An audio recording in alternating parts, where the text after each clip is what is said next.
So, tell me, here we are. I'm a slave master. You're my slaves.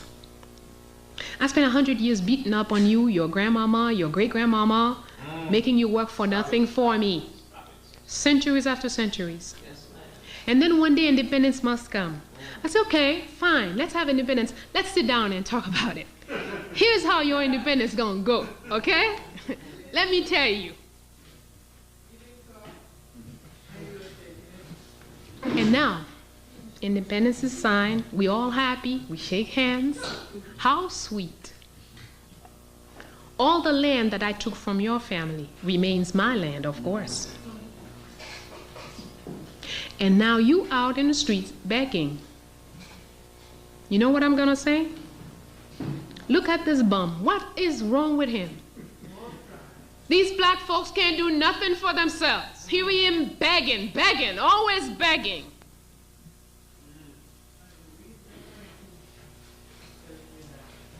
And we are so stupid. We won't even say, yeah, I'm begging because you stole my land. I'm begging because you killed my mother. I'm begging because you slaughtered my grandmother. I'm begging because you raped my sisters. That's why I'm begging.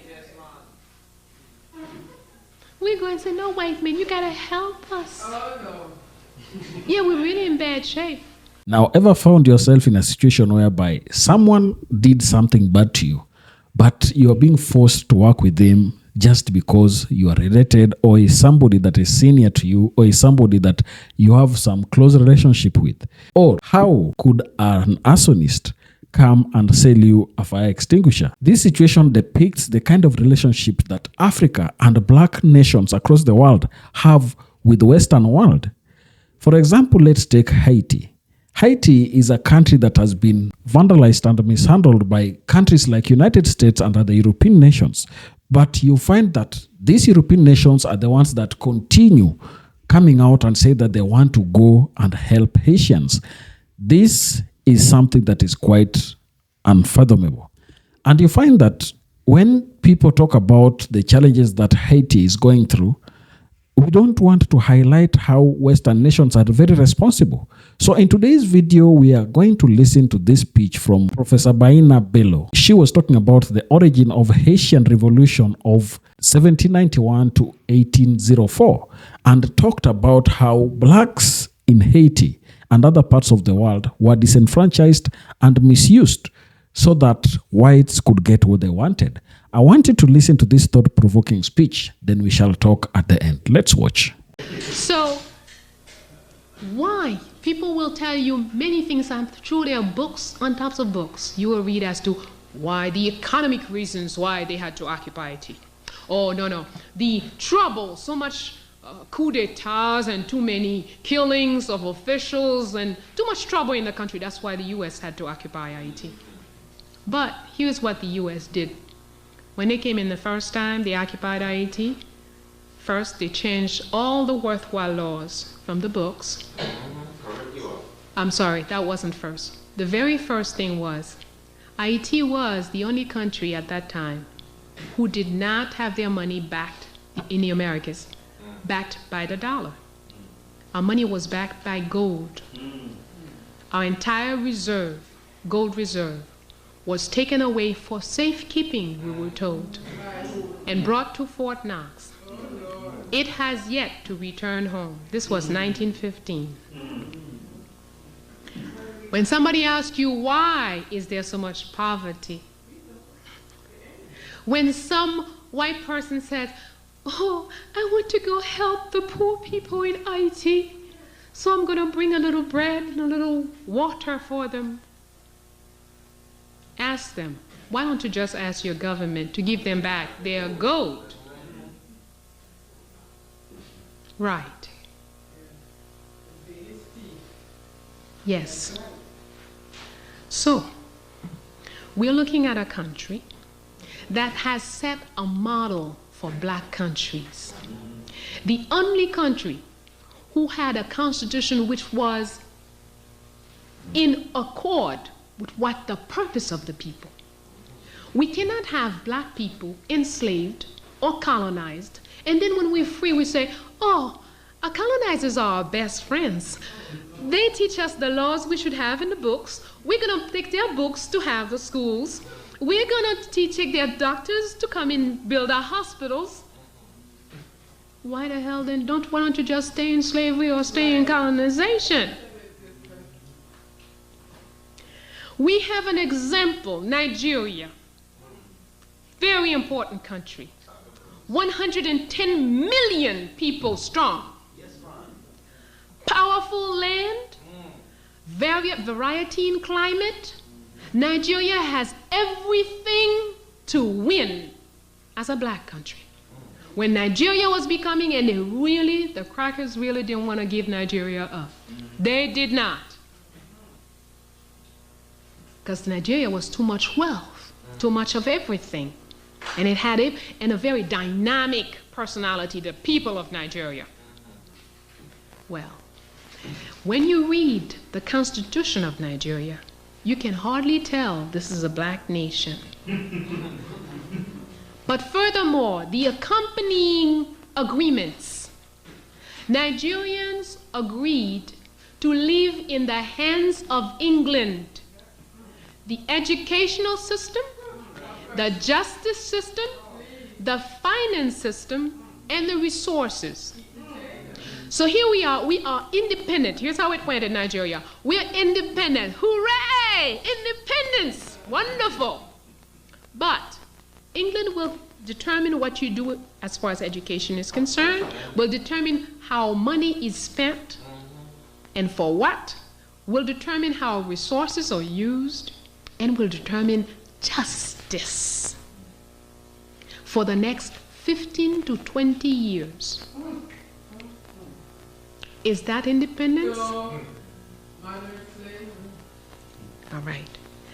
So Haiti, if you're looking for one country, one black country, coming out of slavery or colonization, that actually had what you call independence, you will not find two examples.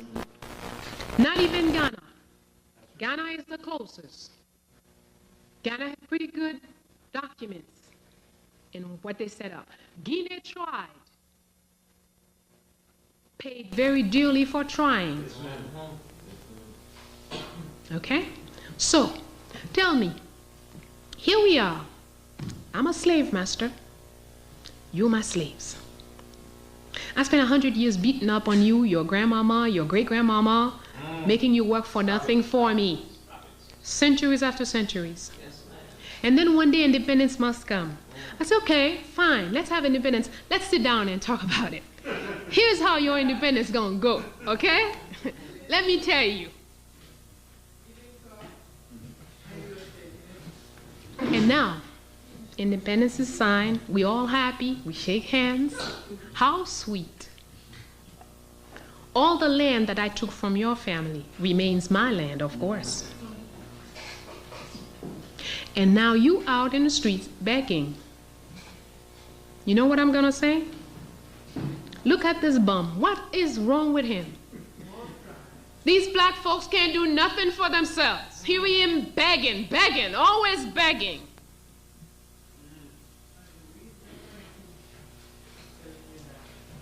And we are so stupid. We won't even say, yeah, I'm begging because you stole my land. I'm begging because you killed my mother. I'm begging because you slaughtered my grandmother. I'm begging because you raped my sisters. That's why I'm begging. We're going to say, no, white man, you got to help us. Yeah, we're really in bad shape. You know why you can't give him the sense? You went to school, I hear. Your mama sweat by the roadside, selling mangoes to send you to school, to send you to the best schools. Like my mother. My mother was living in a room, one room, saving every penny she made to send me to a school called Collège International in Montpellier. After I finished secondary school, I had no idea. Hey, my mama said she's sending me to school. I went to school. But when I got to the school, you know what they taught in that school? They teach you how to drink whiskey, how to drink vodka, how to ride horses, how to play card games. And see, this is a school, of course she didn't know. To her it was a great school because it was in France, and in France everything you learn is good for you. This is a school that children of barons and queens and whatever, who don't have any brains, who don't have anything to do, all they have to do is go and learn how to walk fancy, speak fancy, and drink up a storm without ever looking drunk. It's sad, but it's true. I spent a year, and there was no way I could explain to my mother, this here, where you sent me, I don't belong here.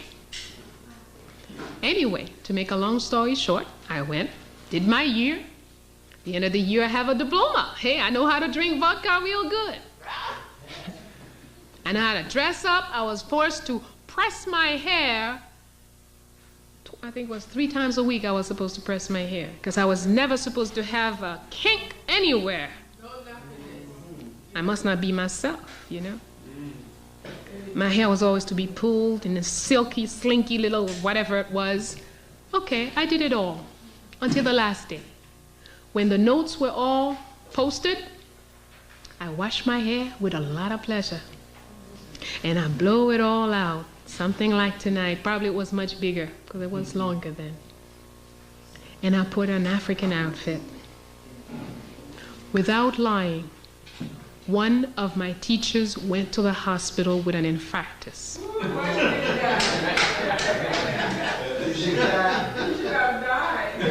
And the man kept saying on the hospital bed, it is impossible. She was my best teacher. I invested so much in her. She can't revert like this.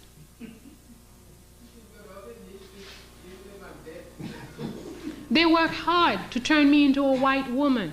It just didn't take. I was bad earth, bad soil.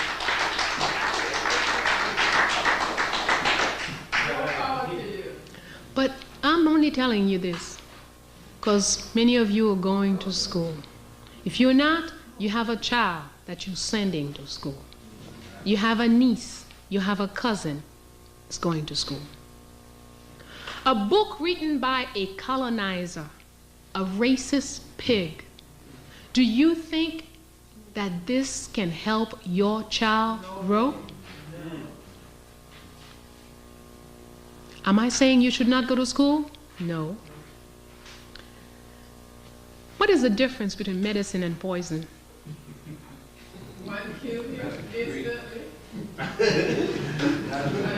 What's the difference between the poison and the medicine? A matter of degree. Thank you, brother. It's the same thing. There is no difference. Every medicine is poison. It will kill you if that's what the doctor tells you. Take 1 teaspoon every 5 hours or every 8 hours. If you decide, hey, this pain is too much, let me take 5 teaspoons, what will happen to you?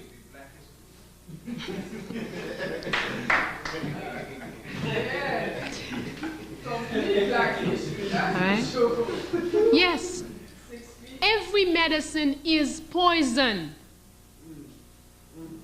When you go to school, you have to think in terms, this is the poison you've got to have. But you have to measure how much of it, when you should take it, and sometimes maybe you just may have to say, hey, forget it. But that's a fact you need to know. Every time you sit in front of the television, somebody's working on you. Someone is working to change you from a black person who knows who they are and want to be themselves to something that wants to be anything other than what it is. When you take the New York Times to read, you think you're getting information? You are reading approved truth. Truth approved for general consumption. That's what you're getting. Has nothing to do with truth. It has nothing to do with reality. We have right now the island of Montserrat, which is 1/3 covered by the ashes of a volcano. Is there a big boo-hoo in all the television programs, all the television stations, right? No. It's a bunch of black folks. Who cares? And funny thing is, this week we have Italy. A little earthquake shook and killed 4 people. There isn't one station who didn't give it. Not one. In Haiti, people are dying every day. All kinds of reasons, all kinds of situations. But that's not the problem. When the big, gory, bloody stuff arrives, that's when it's interesting. In seconds, we have thousands of journalists from all over the world in the country. When it's big and bright, you know. But never they will touch the reality of what's happening. They'll give you their version, their interpretation, and they will give it to you in a way, in degrees, that will make you feel these Haitians are a bunch of fools. These people always have a problem. And that's the same way they give us information about you. That's true. Most Haitians don't like black Americans. That's a fact. I'm not gonna lie about it. We don't like you because the only information we have about you is what your enemy and ours tell us about you. And you don't like Haitians either. Because you have the same information from the same source about us. When was the last time the New York Times told you anything about Toussaint Louverture? When did the New York Times talk about Jean-Jacques Dessalines? When did you ever hear about what is the mission of this country? They even have us clap to be occupied in 1994. Yes, I stood up against the coup in Haiti. Yes, I stood up for the return of the will of the people in Haiti. Because at the time, yes, Aristide won by 70% of the votes. He is the choice of the people, so he should go back. But when I'm told, okay, he's going back with military occupation, I said, no, that's too expensive. This price, not for me. Most of my comrades were against me. But that's not their fault. Lack of vision, lack of knowledge of our street, lack of understanding. What does military occupation mean in any country? I don't care where.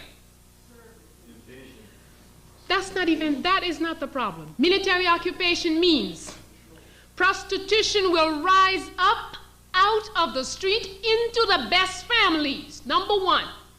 Because General so-and-so and Colonel so-and-so from the U.S. Army is not going to go in the street and pay $2. No, and he's got to have a prostitute. He's going to go in your home, my home, take my sister. Number two, the cost of living must rise at least 15%. That's a fact, whether you want it or not. Any place where there have been occupation, those are the 2 first results of any occupation. Yes, ma'am. So before, 5 goods for $1. Today, 17, 18, 19, 20 goods for $1. You know how many people cannot eat in this country? 70% of the population is not working. The World Bank says Oh, to make things better, we have a good plan for you.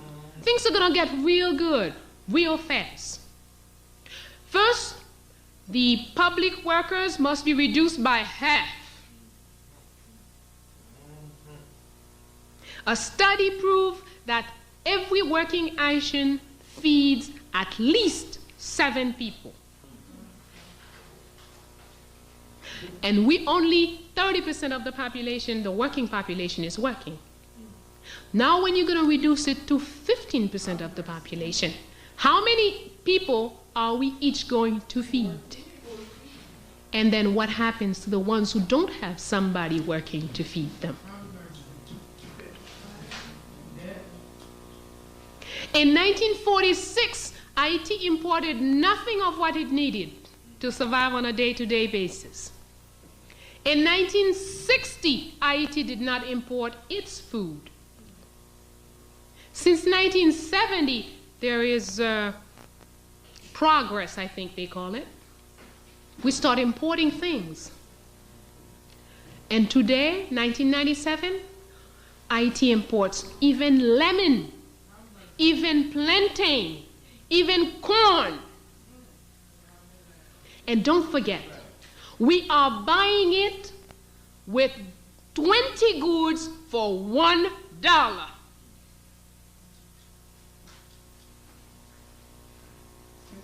But remember, Haiti is nothing but an example. It's nothing. Whatever we say about Haiti, we could say it about Zaire, we could say it about Nigeria, we could say it about Togo, we could say it about Ghana, we could say it about Guinea, we could say it all over wherever our people are. And that's why we must make it our business.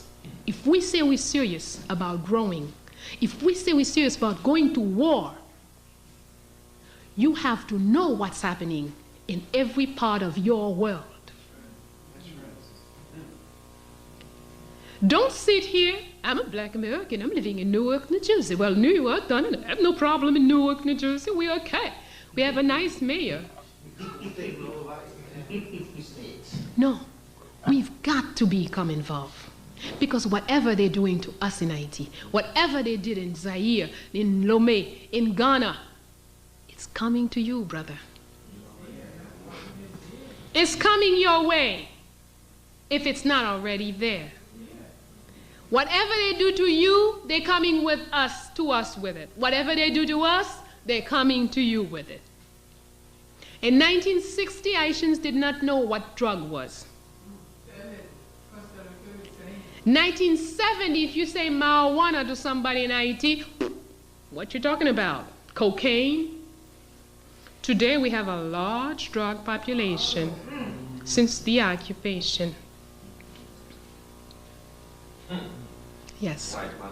Another wonderful thing that the United States of America does, it's cleaning out its jail populations, we're told. So for the past 3 years, every American Airlines that land in Port-au-Prince has 4 or 5 handcuffed men in the back. These are supposedly Haitians. Nobody checked their papers, nobody really knows. But what is certain, they are hardcore criminals. The US has a program. If you've been in jail 10 years, or you've gone to jail so many times, the next time they arrest you for hardcore crimes, instead of giving you life imprisonment, they can take you back to your country, supposedly. And this without saying anything to the government. You get to the airport, they take off the handcuffs, and you're in the streets.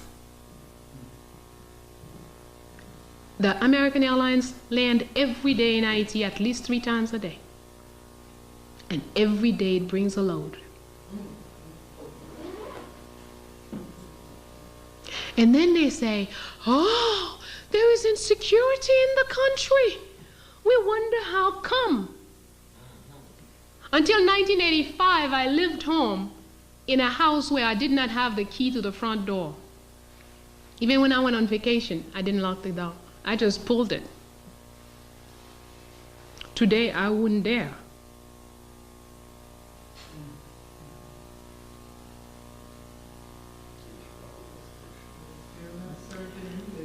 But to solve all of this, first element, we must know what's happening. Because if you don't know, you cannot resolve a problem that you have not identified.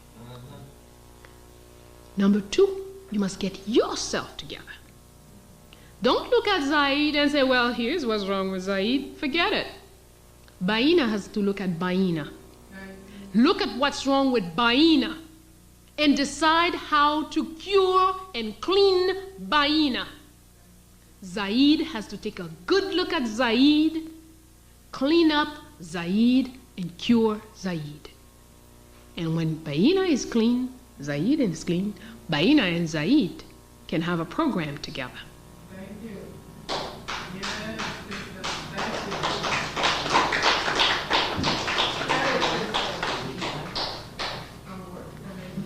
All humans, Africans maybe more than others, know that we do not live by flesh alone. Yeah, I hear there are people who say they are atheist. They don't believe in God. They don't believe in spirits. Atheist, thank you. They don't believe in spirits. They don't believe in any force other than man. Possible.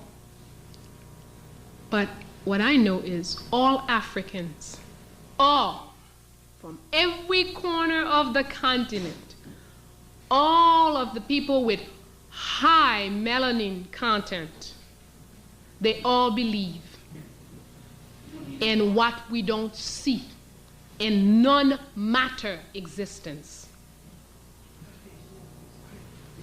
So,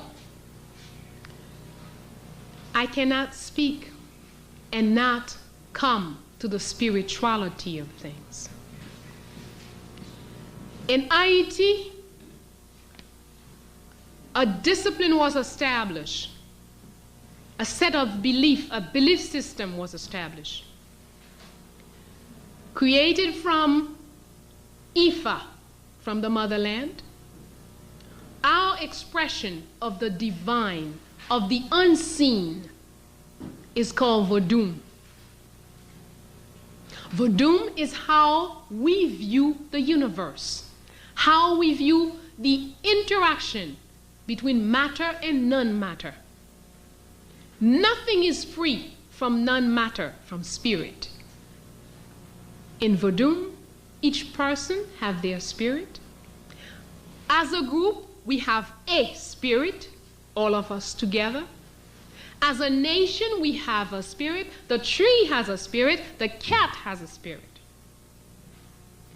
And Vodou teaches that if I really want to understand what's going on around me, what's going on in the world where I'm at, I must understand the spirit of things.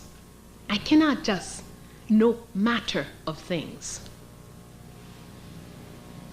And Vodou gave us a multitude of principles for understanding. As I told you, everything has a... If the black man, there's a spirit of the black man. There's the spirit of the African man. There's the spirit of the white man. Whether he knows it or not, he's got one. Now, when the first black woman was raped by the first white man, and they brought into this world somebody called a mulatto, do you think this person has another spirit? Of course. With every new matter that comes to be, a new spirit comes to be. The television is a machine. The camera is a machine. But the camera has a spirit. And the best cameraman is the one who understands the mechanical workings of this machine and the spirit of this machine. So if we really want to get to work, we not only need to know ourselves, the truth about ourselves in the flesh, we need to know the truth about our own spirit. So we can tell, in fact, if you don't get into your spirit, how will you be able to kill this white man that's hiding in front of you without killing yourself? he and you mingled in like this. If you're gonna go get him, there's a large chance that you will kill yourself when you shoot at him, unless you know your spirit. And our people in Haiti have devised a system that allows us to understand the spirit of humans. And this understanding of spirits of humans, if we all knew it and applied it, it will make interaction between us so much easier.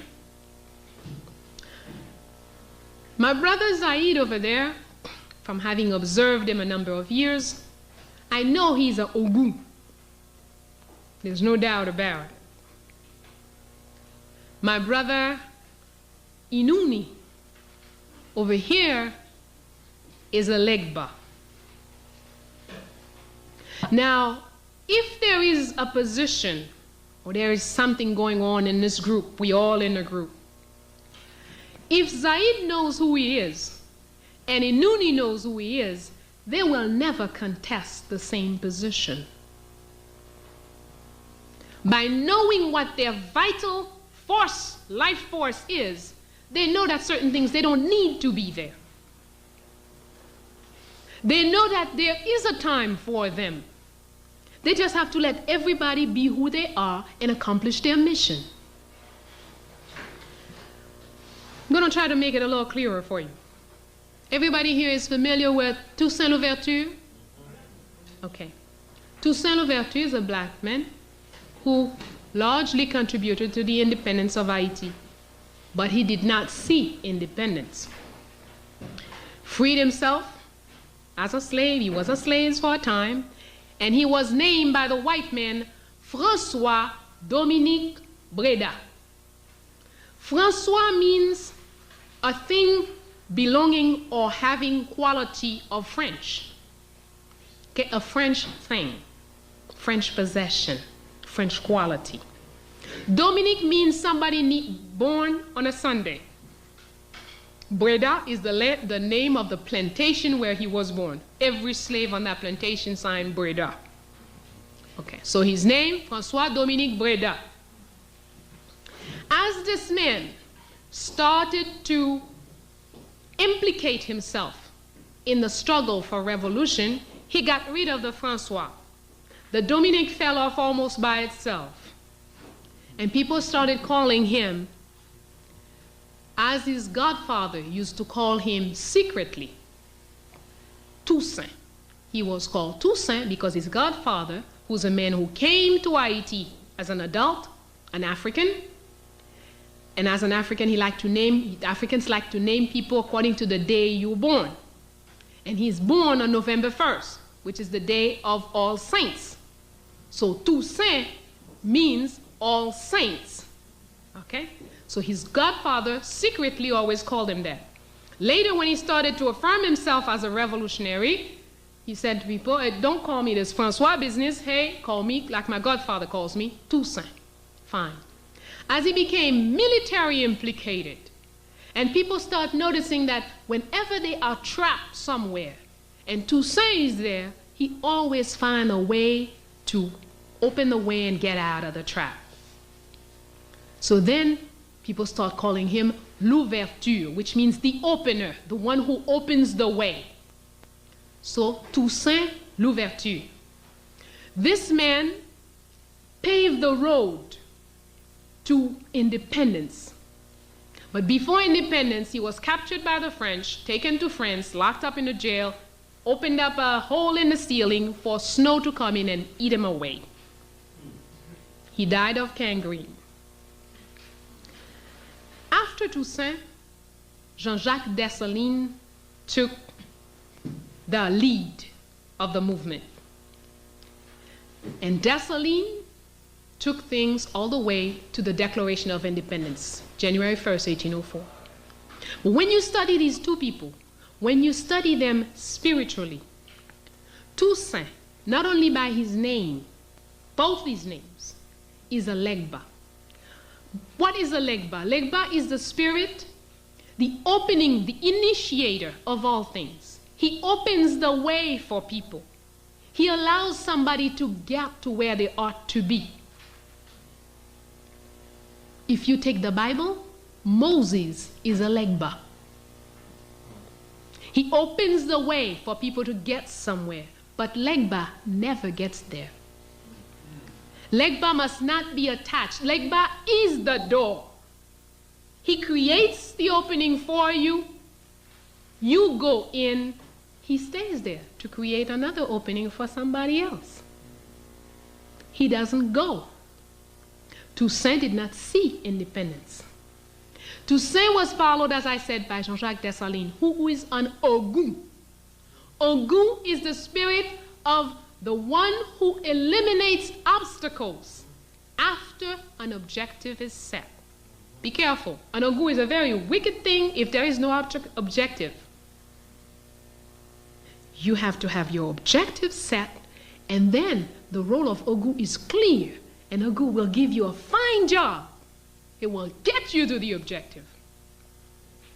So, depending on what circumstances we're in and what our objective is, Zaid and Inuni cannot want the same position. Two very different nature, two very different spirit.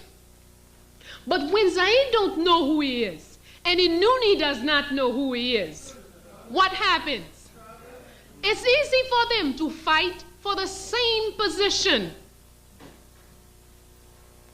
because they do not know who they are. They are not in touch with their true self, the vital force that makes them be.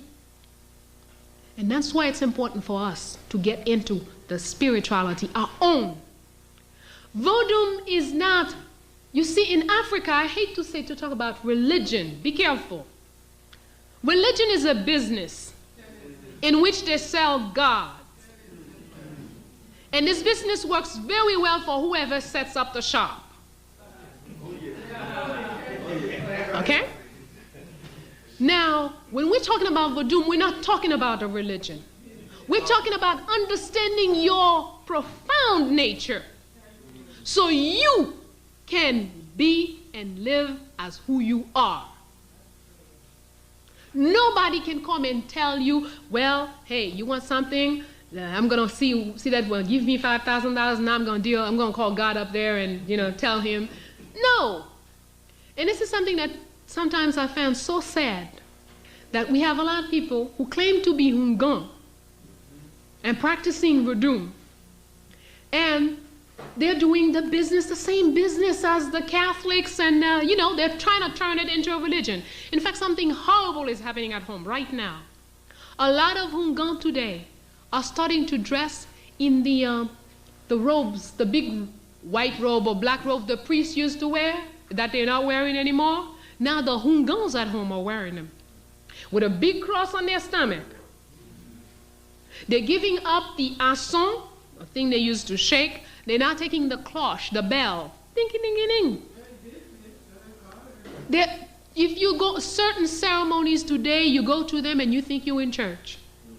Anyway, today a lot of them start with, "Our Father who art in heaven." Yes. And that is sad. That is out of nature, out of themselves. Spirituality, nobody can teach it to you. You need to get the fundamentals of any books, any spiritual system. You can get the fundamentals and then look at inside of you and then determine how you are going to use the fundamental principles to improve your life. But nobody can tell you, you must pray every Friday, you must do this every Saturday, you must do that every Sunday. No. Because what is good for you is not necessarily what I need. You may need to go into yourself and meditate 100 times a day. And even the same person will not need it the same way all the time. You, in certain circumstances, you need to be meditating and finding all your forces, gathering all your forces continuously certain days. And then other days you may not even think about it. It doesn't mean you don't pray. Because everything you say, if you're living your own life, If you are who you are, and you know who you are, and you live working towards realizing your mission in life, every sound of it out of your mouth is a prayer. Every gesture you make is a prayer. Every dance you dance is a prayer. And when you make love with somebody, you are praying. If you know who you are, and this person knows who they are. That's right. That's right. There isn't anything that you do that is not a prayer when you know who you are. When we're looking at life, taking life as if we were, I don't know, leaves being blown in the wind. You don't put any objective. You don't set no objectives. You just sit there and complain.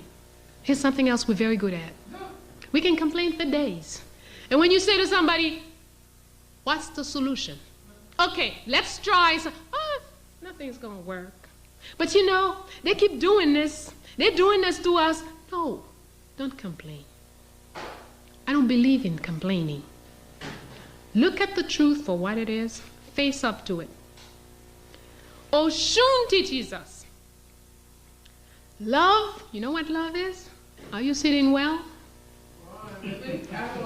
Because I know you all been looking at all this television and this movie and reading all these fine romance novels. Don't sugarcoat. Love is knowing your weaknesses, your strength. The weaknesses and strength of your partners, the weaknesses and strength of your enemies. That is love according to Oshun. That is equilibrium. If somebody tells you, oh, I love this brother, look at his little nose. This person don't love you. Person loves your nose, man. You better run. Oh, I love this sister. Her butt is so cute. Man is a butt man. Don't waste your time with him.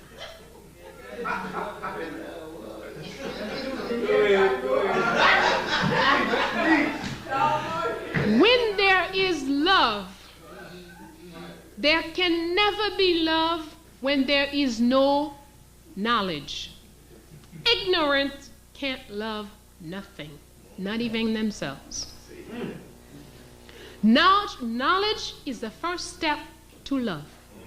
I know this brother. I know what he can do. I know his spirit. I love the brother. Yes. And because I love him, and he knows me, he loves me, we can make a plan together. I don't have to become your wife. You love me, I love you. There's something we can do together. Maybe it's going to be something in the revolution. Maybe it's going to be something in business. And maybe it's going to be put our two lives together. But that's not the where we're going to do the loving. It doesn't really matter. I love you, you love me. We're going to do something that's going to benefit the whole. That's when I love you. But if I love your nose and you love my butt and her little feet and her little something, please.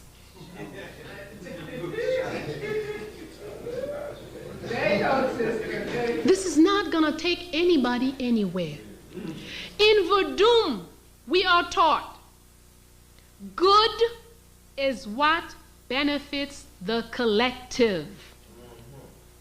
The individual exists to contribute to the collective.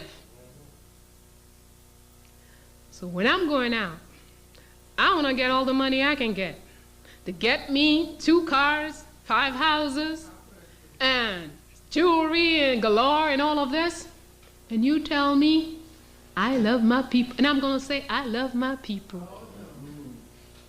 My people are starving to death. Any one of my earrings could feed a child for a couple of years. I'm sorry, that's not true. I do not have a good knowledge of who I am. Because if I have a good knowledge of who I am, I will know that this hungry child is me. So this hungry child cannot stay that way when I'm with 10,000 jewelry all over the place. No, I cannot do it. Before I came, I had prepared a text, the text I delivered yesterday. This text, I prepared it, and since I went back home, I have made it a policy that whenever I'm coming out here or out of the country to talk, my text must be approved by peasants in my country. So after preparing my text, I translate it in our own language, and I go to different places in the country, and I deliver it to groups of people who don't know how to read and write. And I have been shocked at the corrections they have brought to my text. One such correction is a definition of the word success. I had wonderful, I don't know what it is, but I had beautiful words to say what success is. And a peasant, about 72 years old, said, success, that's not that. I said, what do you mean? I mean, I went to school. I should know. I read in big dictionaries. He said, that's not success, sister. What you're describing here is applaud for a particular achievement. That is not success. Success is being who you are in such a complete and stable way that you become the foundation upon which the next generation will feel secure. Yes, sir.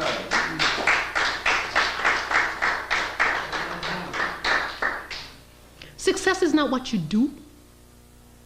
Success is who you are.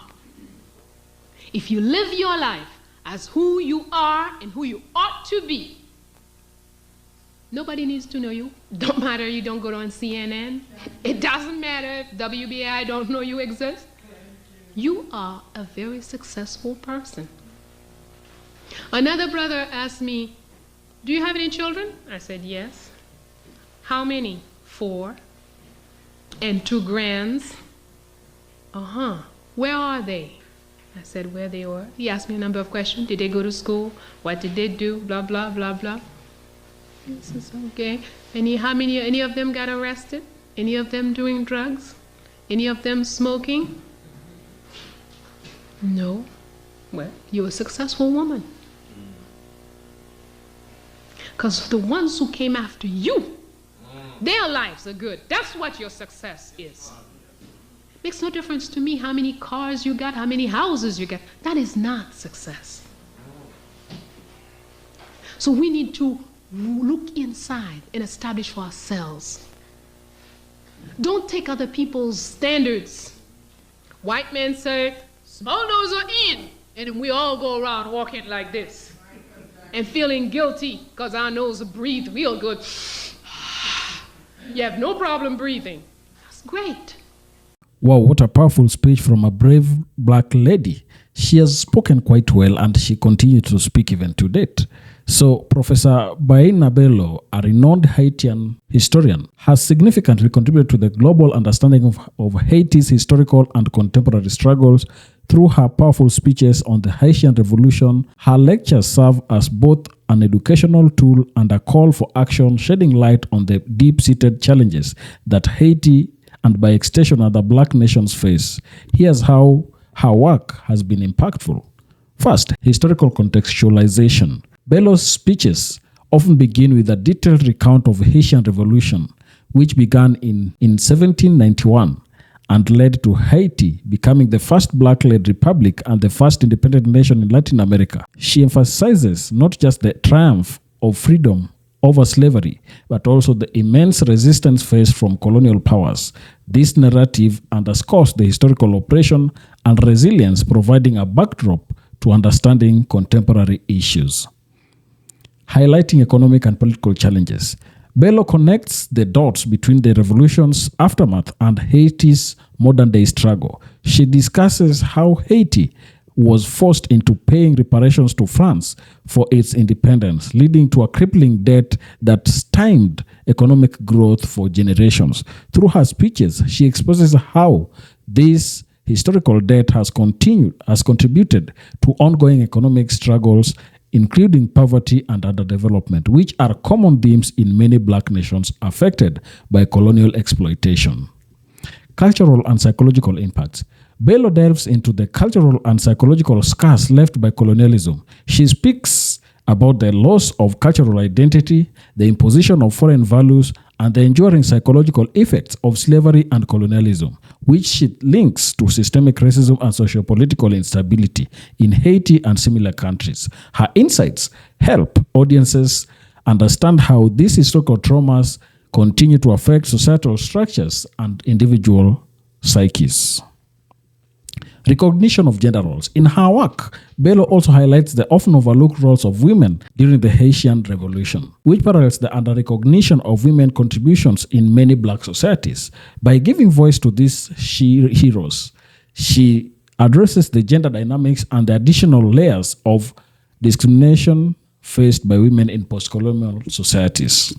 Advocacy for global solidarity. Through her speeches, Bello advocates for global recognition of Haiti's contribution to human rights and freedom, urging an acknowledgement that goes beyond mere historical footnotes. She calls for solidarity among black nations and from the international community by addressing ongoing issues like foreign interference, economic sanctions, and the impacts of natural disasters, which are exacerbated by historical vulnerabilities. Educational impact. Her speeches are not just informative but inspirational, encouraging educational institutions, policymakers, and activists to engage with Haitian and broader black history in a way that acknowledges the past influences on the present. This educational approach fosters a more nuanced understanding of the challenges black nations face, promoting empathy and action toward change. In essence, Professor Baina Bello speeches on the Haitian Revolution serves as a crucial lens through which the world can view the persistent challenges faced by Haitians and other black nations, urging a deeper commitment to understanding, acknowledging, and addressing these issues. That is the work that the good professor has continued to do and has done over the years. Tell me down in the comment section what you think about this. And if you're watching us for the first time, don't forget to subscribe to our channel, like this video, and also share. Thank you, and may the good Lord bless you. Goodbye.